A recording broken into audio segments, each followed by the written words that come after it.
Greetings, hi, and hello everyone. My name is Jason Petitfrère. I'm a speaker, I'm a podcaster, and my life's work is centered around allowing the world to meet the true you by helping you think, speak, and eventually live better than yesterday.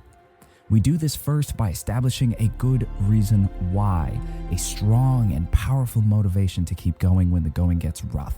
Second, we need awareness and acknowledgement of what's holding us back. And third, we need scalable steps forward as a reliable bridge between who we are right now and who we need to be tomorrow and the day after that, and the day after that, and the day after that. This, my friends, is how you go from stuck to thinking as, speaking as, and living as the true you.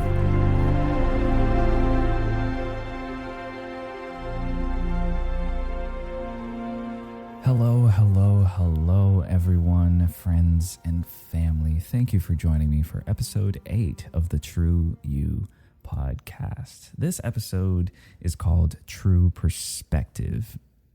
And, well, I think that's pretty self-explanatory. We're just talking about perspective today, and it's not extremely scripted. There is still a script, but I did want much of this to be just organically my thoughts in the moment as I'm recording this. It's a part of my initiative to transition to something more of the like in the future and a bit more long form as well. But I don't think this particular episode is going to be too long. But anyway, let's get into it.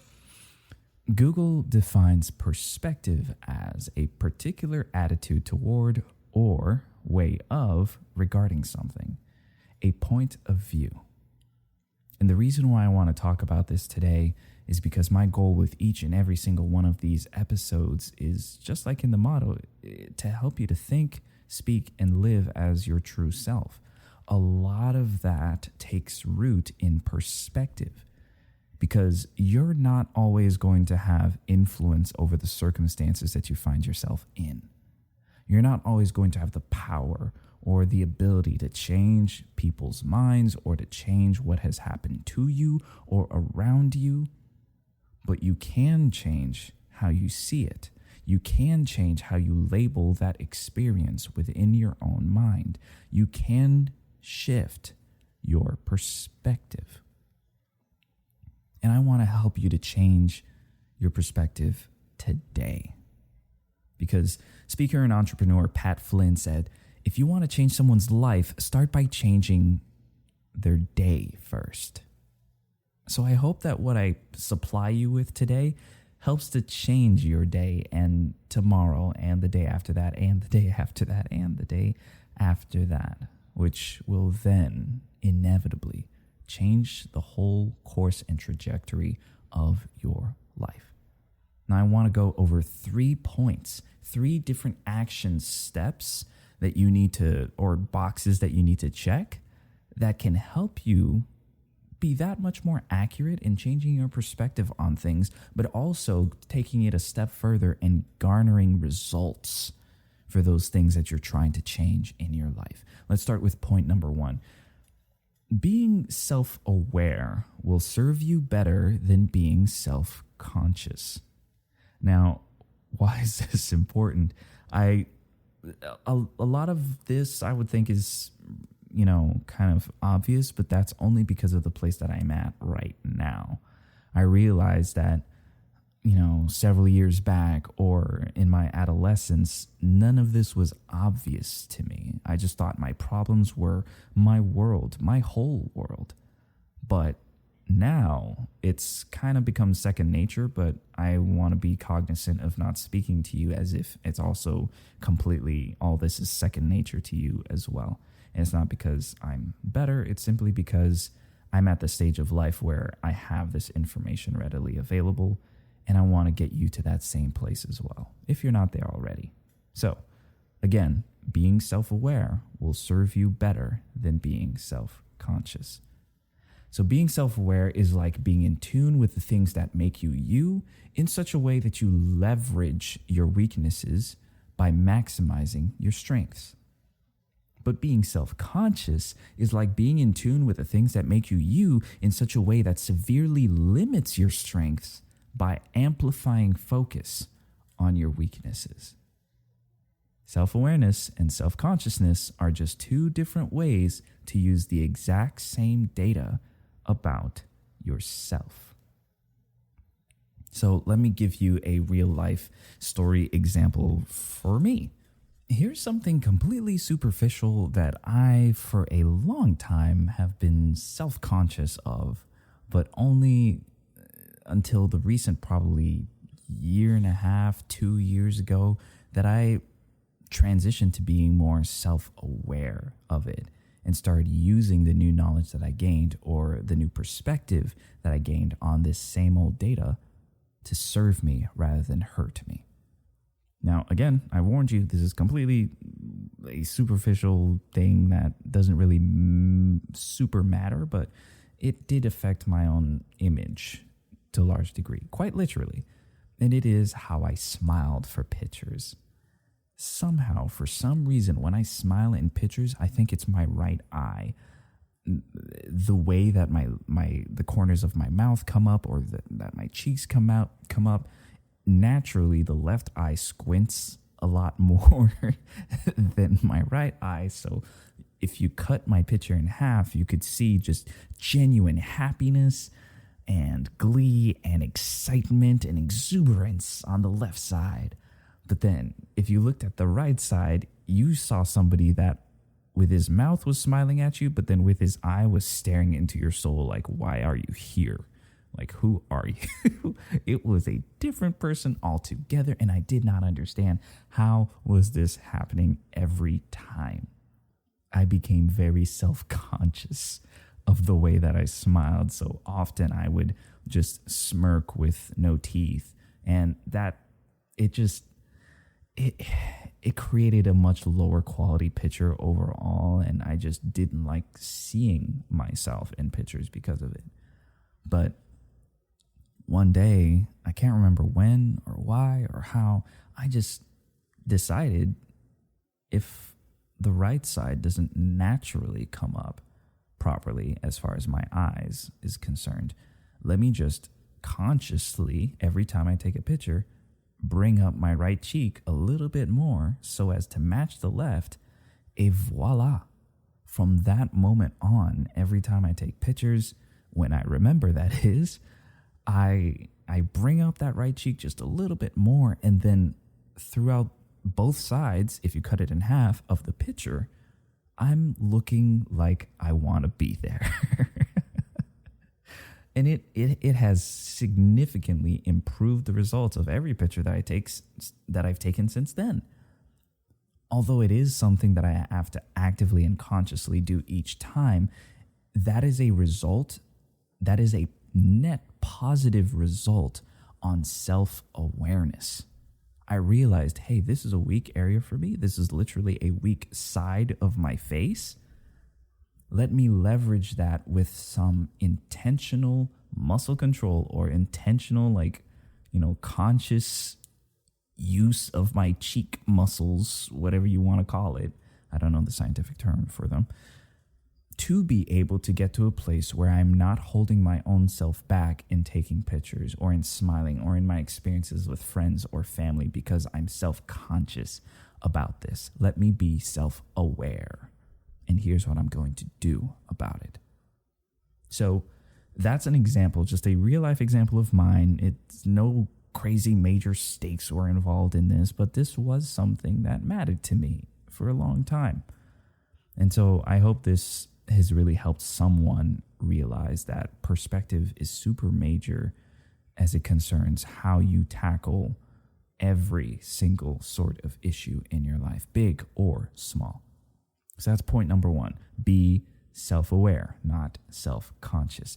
Point number two, with the data from point number one, practice asking the right questions. Now, let's take an example of being late for work every Monday because you wake up late every Monday. I wouldn't call this necessarily a wrong question, but it's not the best question to ask if in trying to figure this out, you're like, why am I always late on Monday? Why I say that that's the wrong question to ask or kind of the wrong question to ask is because it's too easy, especially in that state of, heightened emotion, to devolve into a self-deprecating conversation. I always do this. I always screw up on Monday. I always this. I always that. All from the question, why am I, quote unquote, always late on Monday? And don't even get me started on like blanket statements, because you probably not always late on Mondays, but you say that because that's how you feel. Anyway, point number 2 is about asking the right question. Here's what that really sounds like. The right question almost always leads to an answer that spurs positive growth and comes with encouraging or uplifting undertones. An example of that would be, for this whole Monday thing, because I'm becoming more disciplined, how can I make doing the right thing, or how can I make being early to work simpler or easier to act on? Let me read that again. Because I'm becoming more disciplined, how can I make being early simpler or easier to act on? So what you'll notice in the, if I may use this term, phraseology of that sentence or that question, is that I inserted in the beginning, I primed myself to understand my goal. I'm, if I may use the term, speaking prophetically to a certain degree about who I want to be. I'm trying to, quote unquote, manifest this version of myself, this truer version of myself. Because I'm becoming more disciplined, how can I make being early easier or simpler to act on? Here's another example about just, dealing with people that you don't want to deal with. Because I am becoming more patient, how could I have responded better to this person's instigations? Let me read that again. Because I'm becoming more patient, or because being patient is my goal, how could I have responded better to this person's instigations? How can I better prepare for such situations in the future? Do you see how by saying I am becoming so-and-so, or I am becoming this or that, you're telling yourself in a positive way the direction that you are heading? You're telling your conscious and your subconscious mind what your goal is, or what to look forward to, or what to focus on. I've mentioned before the RAS, the reticular activated system, or activating system. Hold on, let me Google this like literally right now to make sure that I'm saying the right thing. Yes, I am. Reticular activating system. Let me just read this, I guess. The reticular activating system is a network of neurons located in the brainstem that project anteriorly to the hypothalamus to mediate behavior as well as both. Okay, well, we don't need all that right now, but what it does is bring to the forefront what you've told it to focus on in the background. I already explained this in a previous episode, so I won't break it down right now. But my point in bringing all this up is to tell you to be prophetic about the good you wish to see in your life, because you're already more than proficient at negative prophecy. Now, I don't want all the saints in the chat all going crazy right now saying, oh, negative prophecy. My word. How could I? How could you claim such a thing? Nah. I'll prove it to you right now. Even with this whole late on Monday thing, I'll bet anybody here listening right now that has ever been late to something like that, or late to work, or done something negative consistently, you've said to yourself in some way, shape, or form, man, I'm a failure, or I'm a screw up, or I'm a klutz, or I'm washed up, or I'm a has-been, or I'm irrelevant. Are all those things true? No, they are not. Because if you truly were a failure, then there would be no future for you. There would be no tomorrow for you. There would be no scenario in which you are allowed even a smidgen of success. If you are truly the definition of a failure, then success would be the opposite of what you'd ever be exposed to. But let's look at your life. Let's look at your day to day. Are there any sort of mini successes that you experience every day? Like, oh, I don't know, maybe putting on your pants in the right direction, in the right orientation? I don't know, maybe drinking a cup of water without choking yourself to death? I don't know, maybe successfully operating a motor vehicle in traffic? Now, for some of you, that may be not the best example to take because, some of y'all, I can't front, some of y'all should not be driving. But if you made it, it's kind of like that friend that drives crazy. But did you die, though? But did you die? If you didn't die, then in some way, shape, or form, you were successful. Therefore, that quote-unquote prophecy of being a failure does not apply to you. Did you fail in this instance? Yes. Did you fail at this task? Maybe. For sure. Perhaps. But are you a failure? Does that define you? No, it does not. So why is it so easy for us to just keep talking to ourselves like that? I hope I've proven to you that you already participate in negative prophecy. I'm just trying to get you to participate in positive prophecy. Be prophetic about the things you want in your life.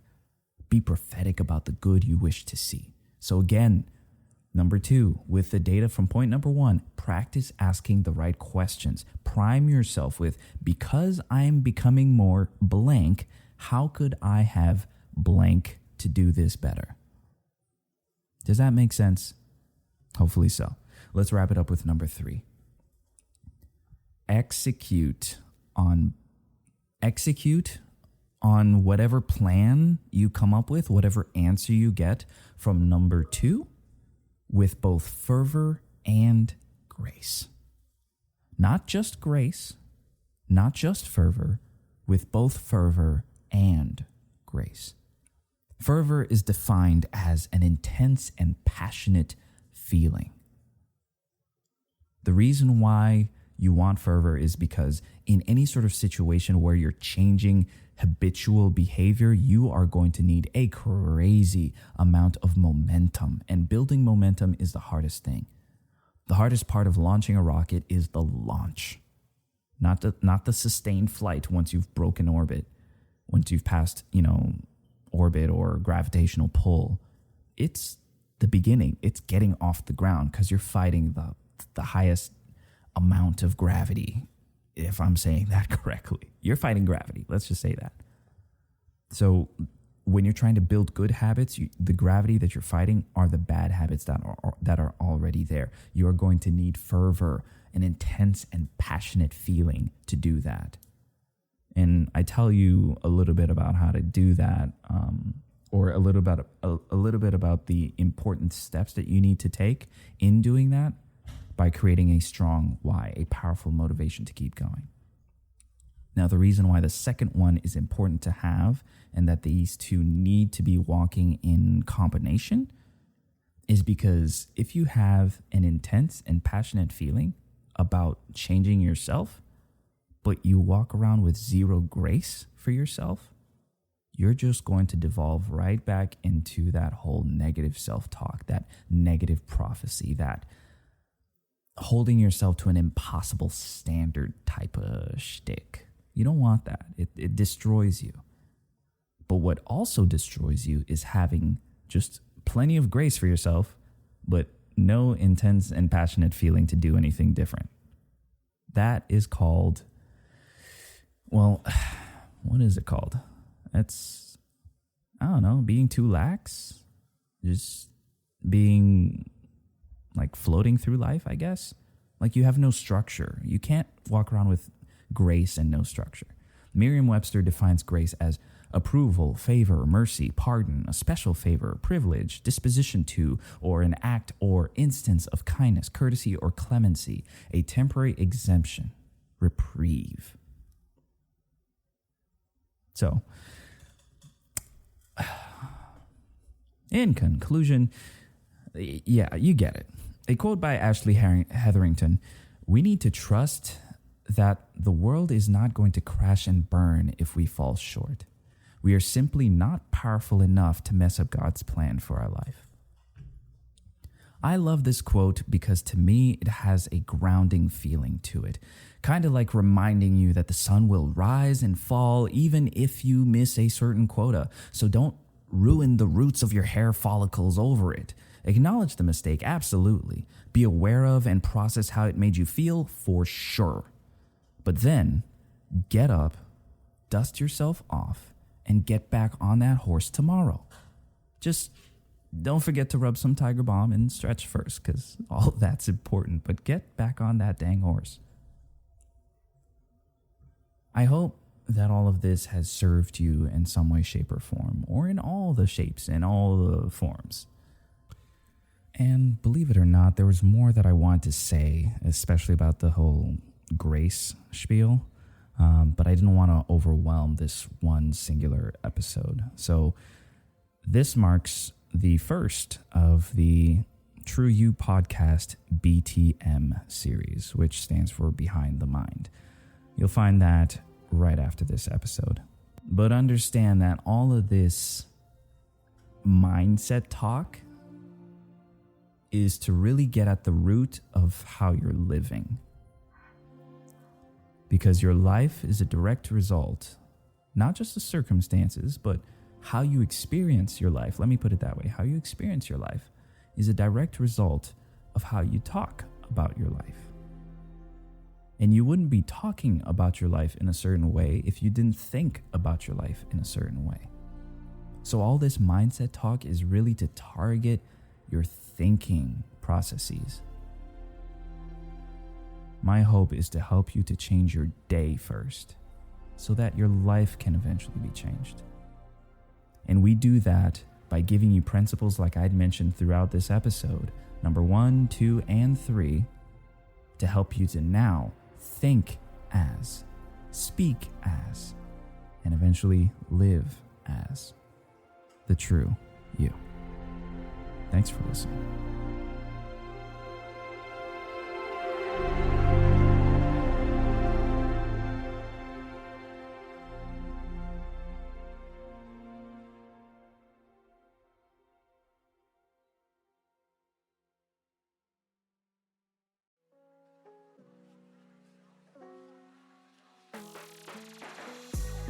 Hi friends, Jason here. I want to thank you again for your time investment of listening till the end. It seriously means a lot, and I would further appreciate knowing what you think about the show through either the like button or your own comments and DMs about what impacted you the most in this particular episode or in any other. The point is, I don't want you to be shy about taking the step to communicate all that.